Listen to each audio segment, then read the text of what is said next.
নদী নদী।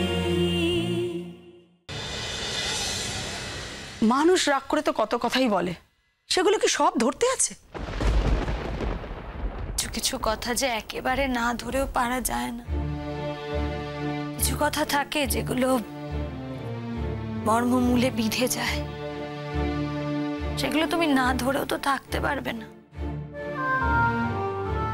হসপিটাল থেকে আমাকে যখন ছেড়ে দেয়, আমাকে অনুরাগ বাড়ি নিয়ে যেতে চায়নি, আমাকে ওর ফ্ল্যাটে নিয়ে গিয়ে রাখতে চেয়েছিল একা।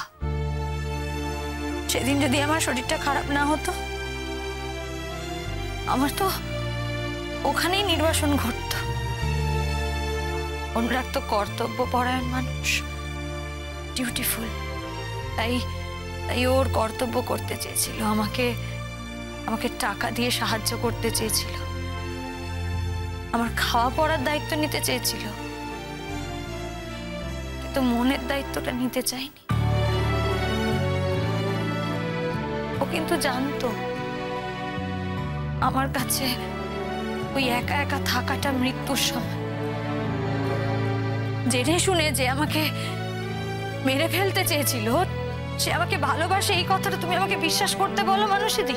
আরে বাবা, সেই মানুষটাই তো তোমাকে দায়িত্ব নিয়ে বাড়িতে ফিরিয়ে নিয়ে এসেছিল নাকি তুমি অসুস্থ হয়ে যাওয়ার পরে? তুমি এটা ভাবলে না মনের কতটা টান থাকলে সে খেয়াল করে দায়িত্ব নিয়ে তোমাকে বাড়িতে ফিরিয়ে আনে? তো নিজেই বলেছো দাদা তখন মাথা ঠিক ছিল না গো, বুঝতেই পারোনি সেটা। দাদা তো বাচ্চা ভালোবাসে না, সেই বাচ্চা নিয়ে কত স্বপ্ন দেখেছিল। তুমি বললে না যে তোমরা নামকরণ পর্যন্ত করে ফেলেছিলে? ইস, মানুষটা ওই সময় বড় কষ্ট পেয়েছে গো, বড় কষ্ট পেয়েছে। হ্যাঁ, তোমার দাদাই তো একা কষ্ট পেয়েছে। দাদাই তো একা বাচ্চা ভালোবাসে, আমি তো বাসি না। আমার তো কোনো আঘাত লাগেনি, আমি তো সব আঘাতের ঊর্ধ্বে।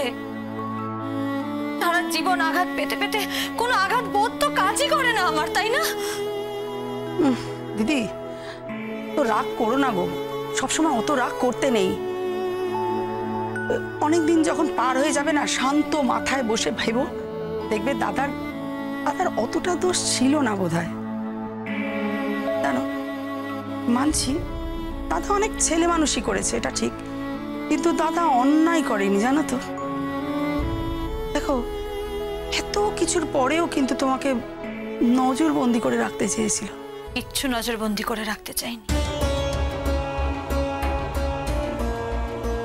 ও আসলে